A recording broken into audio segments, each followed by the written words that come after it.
안녕하세요. 결혼한 지 6년 만에 시댁하고 완전히 연 끊은 30대 여성이에요. 어디서부터 어떻게 말을 해야 하나 싶은데 사실 결혼하면서부터 시부모님의 막말에 많이 힘들었어요. 그래도 늘 남편이 중간에서 제 편 들어준다는 거 그거 하나 위안 삼으며 살았습니다. 아이가 태어나고 나서는 아이 키우랴 일하랴 정신없이 살다 보니 또 그럭저럭 사라졌고요. 그런데 얼마 전에 있었던 일로 시댁하고는 돌아올 수 없는 강을 건넌 것 같네요. 마음은 솔직히 후련한 듯 하면서도 무겁고 복잡합니다. 남편하고는 지인의 소개로 만났고 처음 만났을 때부터 서로 마음에 들어서 이리저리 간보고 그러는 거 없이 바로 연애 시작했어요. 다만 결혼까지 생각하고 시작한 만남은 아니었기에 직장이나 학벌 정도는 보긴 봤지만 집안이 잘 살고 못 살고 그런 건 개의치 않았어요. 가정 환경이 어떤지 그런 것도 크게 신경 쓰지 않았고요. 정말 남편 딱 한 사람만 보고 연애를 결심했습니다. 그리고 적어도 남편이란 사람을 보는 제 눈은 정확했어요. 연애하는 동안 술이라던가 여자라던가 아무튼 불미스러운 일로 저를 힘들게 하는 일은 단 한 번도 없었거든요. 게다가 대화를 나눌 때면 제 말을 어찌나 잘 들어주고 공감해주고 그러던지 웬만한 여자친구들보다 더 대화가 잘 통하더라니까요. 그래서 제가 결혼이 막 하고 싶고 그런 것은 아니었지만 그래도 결혼을 하게 되면 이 사람이랑 해야겠다 그런 마음을 먹게 되었죠. 그러다 본격적으로 결혼 이야기가 나온 건 제가 이직에 성공하고 얼마 지나지 않아서였어요. 남편이 제가 더 좋은 회사로 옮겨가면서 연봉도 오르고 그러니까 한마디로 조바심이 나더랍니다. 이러다 혹시나 다른 사람이 저를 좋아한다며 들이대진 않을지 별의별 상상을 다 하게 된다면서 자기랑 결혼해달라고 하더라고요. 남편이 그런 유치한 질투를 할 줄은 몰랐는데 그런데 저도 눈에 콩깍지가 씌어서 그랬던 건지 그런 남편의 모습이 귀여웠어요. 그리고 나를 정말 좋아하는구나 그런 생각이 들대요. 그래서 조금은 뜻밖의 타이밍에 부부의 연을 맺게 되었죠. 결혼할 때 시댁에서 받은 도움은 없어요. 사실 막상 결혼 이야기가 진행되면서 양가 사정을 오픈했을 때만 하더라도 남편도 시부모님이 그렇게 빠듯한 상황인지는 몰랐던 모양이에요. 늘 입버릇처럼 두 분이 아들 장가갈 때 집 한 채는 해줘야지 하셨다며 그러니 적어도 1억은 해주지 않으실까 얘기했을 정도니까요. 하지만 막상 남편이 저를 데리고 시댁에 인사를 드리러 갔던 날 시부모님이 제 면전에다 대고 그러시대요. 성인 두 사람이 만나서 서로 좋아해서 하기로 한 결혼이니 부모로서 해줄 것은 달리 없다고요. 대놓고 표현은 못했지만 좀 당황스러웠죠. 그래서 슬며시 남편을 쳐다봤는데 아니나 다를까 남편은 정말 놀란 얼굴이더라고요. 그리고 그 일이 있고 며칠 뒤 남편이 말하길 그 일로 시부모님과 크게 다퉜답니다. 애시당초 집을 해준 애만에 그런 얘기는 왜 하신 거냐면서 남편이 물었더니 마음이야 해주고 싶은데 능력이 안 되는 걸 어쩌겠냐 하시며 오히려 설령 돈이 있어도 내가 해주기 싫으면 안 해주는 거 아니냐며 자식이 돼서는 오히려 결혼할 때가 되면 이만큼 키워주셔서 감사합니다 하고 지 부모 뭐 하나라도 해주고 갈 생각은 못하고 끝까지 뜯어갈 국리나 하냐며 화를 내셨다나요? 그 얘기를 전하며 속상해하고 민망해하는 남편을 보고 있으니 제 마음이 얼마나 아프던지 그래서 제가 괜찮다고 신경 쓰지 말라고 했어요. 내가 사는 아파트 전세 보증금이랑 당신 사는 집 보증금이랑 더하고 친정 부모님께 손 좀 벌리면 그래도 우리 둘이 살 집 하나 정도는 마련할 수 있을 거니까 너무 마음 쓰지 말라 했죠.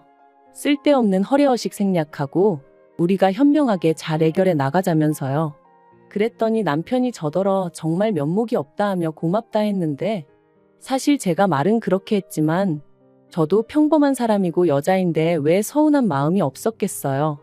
당장 친정 부모님한테도 그 전에 해놓은 말이 있다 보니 상황이 이렇게 달라졌다고 어떻게 설명을 해야 하나 싶고 정신이 하나도 없었다니까요. 그래도 정말 다행히 감사하게도 친정 부모님께서 없어서 못해주는 부모 심정은 오죽하겠냐 하시며 너무 남편한테 뭐라 하지 마라, 스트레스 주지 마라 하셨습니다. 저희가 막말로 어디 쪽방에서 신혼살림을 차려야 하는 상황도 아닌데 시작부터 돈 문제로 너무 부딪히지 말라 하시면서 말이죠. 약간의 잡음이 있었지만 무사히 저희는 부부의 연을 맺었고 한동안 별탈 없이 신혼생활을 이어갔습니다. 물론 집들이 일도 그렇고 여러 가지로 시부모님과 갈등이 있긴 했지만 그럴 때마다 남편이 중간에서 제 편 잘 들어주고 상황을 잘 무마해준 덕분에 그럭저럭 버텨낼 수 있었죠. 그런데 제가 임신 4개월 차였던 때였어요. 추석 연휴라 시댁에 가야 하는 상황이었는데 제가 입덧이 좀 심했거든요. 그래서 남편과 상의 끝에 원래는 남편만 시댁에 가기로 했네요. 그런데 어머님 말씀이 어머님이 시누랑 음식은 다 해놓을 테니 같이 와서 잠만 자고 가라 하시더라고요. 남편만 오면 그건 경우에 어긋나는 거다 하시면서요. 그래서 그럼 추석 전날 내려갔다 오전까지 있고 오후에 친정에 가기로 했죠. 원래는 친정도 안 가려고 했는데 어차피 시댁에 가게 된 거 움직인 김에 친정도 들리자 뭐 그렇게 얘기가 된 거였고요. 그런데 막상 시댁에 도착하니 아무리 제가 며느리라곤 해도 임신 중인데 어머님이 정말 일을 하나도 안 도와주시더라고요. 음식도 다 해두셨다고 했는데 막상 보니까 전도 한 가지만 되어 있어서 나머지는 제가 해야 하는 상황이었고 볶고 데치고 하는 것도 재료 손질만 좀 되어 있었지 거의 날 것이나 다름이 없었어요. 그러니까 남편도 보더니 한숨을 푹 쉬고는 이걸 이 사람이 어떻게 다 하냐며 자기가 부엌에 서더라고요. 저한테는 쉬라고 그러고. 그러니까 그제서야 어머님이랑 신우가 못마땅한 얼굴로 부엌에 들어와서는 남편더러 한다는 말이 어머님은 일평생 혼자 다 하셨는데 네 와이프는 왜 못하냐는 식인 거예요. 특히 어머님께선 남편더러 나는 너 없고서도 했었다며 짜증을 내시는데 제가 다 민망해서 고개를 못 들겠더라고요. 하지만 그게 끝이 아니었어요. 차례 지내고 식사하고 나니까 설거지거리가 정말 싱크대 안은 물론이고 밖에까지 쌓일 만큼 많이 나왔거든요. 그런데 당연하다는 듯 다들 거실에 가서 앉는 거예요. 그래서 저도 따라가니 어머님이 설거지를 지금 해야지 안 그러면 다 눌러붙어서 닦기 힘들다는 식으로 말씀을 하시는데 누가 봐도 저 들으라는 소리였어요. 그러니까 이번에도 남편이 일회용 그릇을 쓰던지 하시지 이게 뭐냐고 안 쓰던 그릇까지 다 끄집어내셔서는 하고는 또 자기가 먼저 부엌으로 가더라고요. 그러자 아버님께서 네가 거길 왜 서 있냐며 한 소리 하셨고 그러자 어머님이 당신 팔자는 어떻게 된 게 며느리를 들이고도 부엌대기 신세를 못 면한다 그러시대요. 그리고 저는 그런 이야기를 듣고 있으니 스트레스 때문인지 속이 어찌나 울렁거리던지 당장이라도 그 자리를 벗어나지 않으면 안 될 것 같았어요. 그래서 남편한테 슬쩍 우리 이제 가면 안 되냐. 나 조금 힘들다 했거든요. 그러자 남편도 그래. 이제 그만 가자며 일어섰는데 어머님 아버님이 저희를 잡으셨습니다. 이제 2시간 정도 있다가 점심 먹을 거고 그때 이모님네도 오신다며 뵙고 인사드리고 가라고요. 그러니까 남편이 안 된다고 지금 장인 장모님도 기다리고 계시다니까 어머님이 이모님 얘기를 또 하시는 거예요.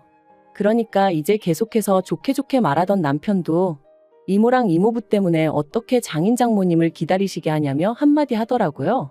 그러자 어머님이 어찌나 저를 노려보시던지 그리고는 제가 남편 뒤에 숨어서는 아주 그냥 남편을 가지고 논다나요? 그리고는 계속해서 하시는 말씀이 니네 부모한테 가서 물어보라고 시댁 어른들 오시는데 친정 간다고 내빼는 게 잘하는 짓인가. 그리고 계속해서 저희 집 가정교육이 어떻고 니네 부모가 어떻고 하시는데 더는 듣고만 있을 수가 없어서 그만 좀 하시라고 한마디 해버렸어요. 그랬더니 저더러 나더러 말 한마디 할 때마다 며느리 눈치를 보라는 거냐며 그거 시집 올 때 돈 좀 해왔다고 상전 노릇을 하려 들더니 임신이 대수냐?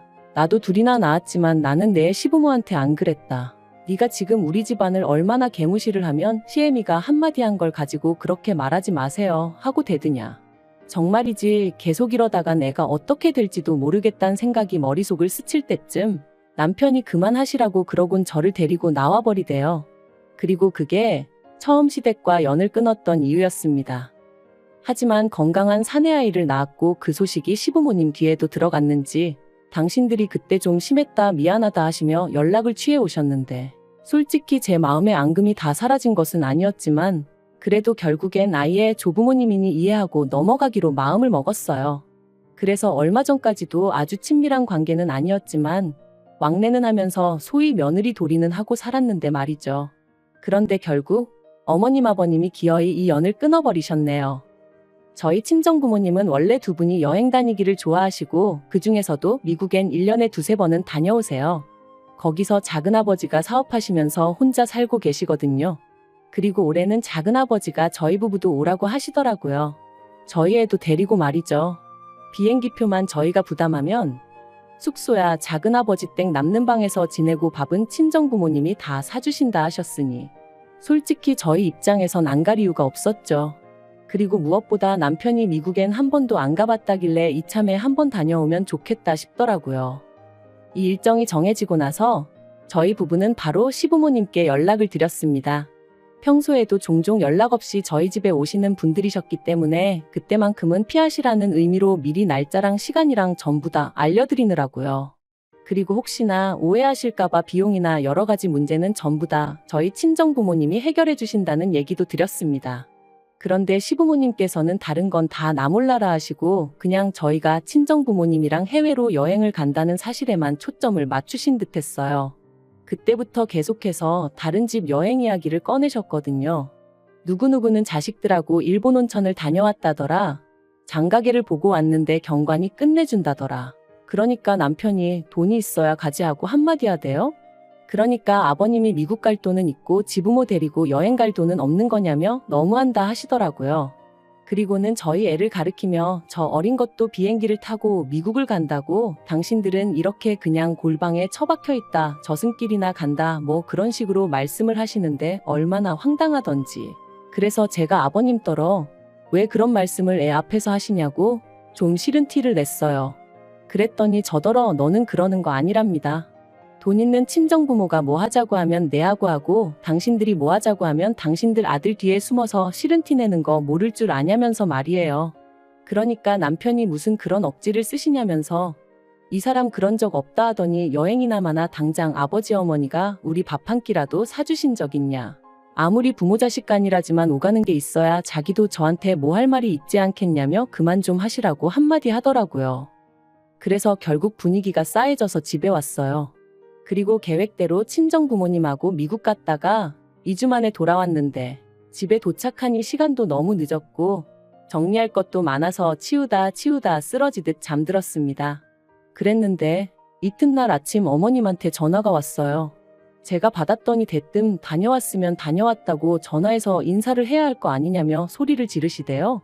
좀 황당해서 짐 정리하다 잠들어서 그렇다 죄송하다 했는데도 계속해서 어찌나 화를 내시던지. 그래서 도무지 감당이 안 돼가지고 남편한테 전화기를 넘겼어요. 그런데 어머님은 수화기 넘어 대화 상대가 저에서 남편으로 바뀐 줄도 모르시고 계속해서 당신 할 말만 하고 계셨고요. 네가 시부모가 돈 없다고 우습게 보는 거라면서 싸가지가 어쩌고. 그리고 결국 남편이 또다시 그런 어머님더러 왜 자꾸 이러시냐며 소리를 질렀네요. 아들 얼굴에 똥칠이라도 해야 직성이 풀리시겠냐면서 말이죠. 그날 밤 남편이 먼저 저더러 시부모님 전화번호는 전부 다 차단하라더군요. 자기도 중간에서 좀 지쳤고 그래도 자기 부모님인데 계속해서 안 좋은 모습 보여주시는 게 속상하다면서 당분간 제가 직접적으로 시부모님하고 연락을 주고받는 일은 안 하는 게 좋겠다는 거였죠. 그리고 저도 그런 남편한테 차마 나는 괜찮다 뭐 그런 입에 발린 소리는 안 나오더라고요. 솔직히 괜찮지도 않았고 저도 나름대로 너무 지쳐 있었으니까요. 정말 양심에 손을 얹고 시댁이 저희 친정보다 못 산다고 무시한 적 없어요.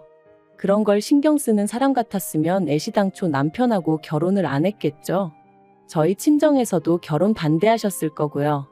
그런데 그런저나 저희 친정부모님 마음은 몰라주시고 무조건 당신들 보고 싶은 대로만 보고 화를 내시니 저도 잘못하지도 않은 일에 죄송하다 소리도 하루 이틀이지 아무리 제가 며느리라지만 제가 무슨 동네 북도 아니고 그만 시달리고 싶었네요.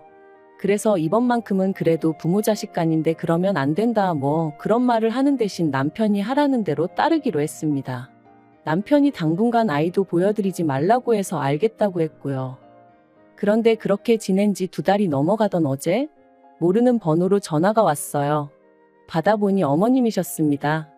너 내 번호 차단했냐 하시더니 남편이 보내드리던 용돈도 끊었다고 저더러 도대체 남편을 어떻게 구워 삶았냐며 화를 내시더라고요. 그래서 저는 용돈에 대해서는 모른다 했는데도 계속해서 당신 아들은 원래 그런 애가 아니라면서 제가 돈 가지고 갑질을 하려 든다고 며느리를 정말 잘못 들였다시대요. 그리고 그런 말까지 듣고 나니 그나마 마음 한구석에 남아있던 남편 마음이 얼마나 불편할까? 나는 괜찮으니 시부모님이랑 잘 지내보라고 남편에게 말해볼까 하던 그 마음이 눈 녹듯이 싹 사라져 버렸어요. 그래서 어머님한테 앞으로는 이렇게 모르는 번호로 전화거는 이런 짓 하지 마시라 한마디 했네요. 돈 문제는 아드님하고 상의해보시라 했고요. 어차피 제가 무슨 말을 해도 믿지 않으실 거면서 저한테 이러지 마시라고? 이래봤자 제 주머니에서 돈 나가는 일은 없을 거라고요. 솔직히 그렇게 전화를 끊고 나서 바로 남편에게 이런 일이 있었다 얘기도 했고, 남편은 그저 미안하다 저 볼라치 없다 했지만 제 마음이 편하기만 한 것은 결코 아니에요. 정말이지. 인간관계라는 게 저 혼자 노력한다고 되는 일이 아닌 것처럼 저만 시부모님을 이해하려고 노력해야 하는 건 아니잖아요. 그렇다고 제가 시부모님한테 얼마나 많은 것을 바란 것도 아닌데, 그저 제가 며느리 도리를 하듯 시부모님은 집안의 어른으로서 제가 존경하고 배우고 싶은 모습을 보여주셨으면 좋겠는데, 이젠 뭐 전부 다 그저 꿈 같은 이야기처럼 들릴 뿐이네요. 그리고 솔직히 저는 다른 무엇보다도 남편이 걱정될 뿐입니다. 남편이 겉으로는 괜찮다고 해도 그 속은 얼마나 춥고 쓰릴지 제가 어떻게 해야 위로가 될지 모르겠어요. 마음이 정말 복잡하네요.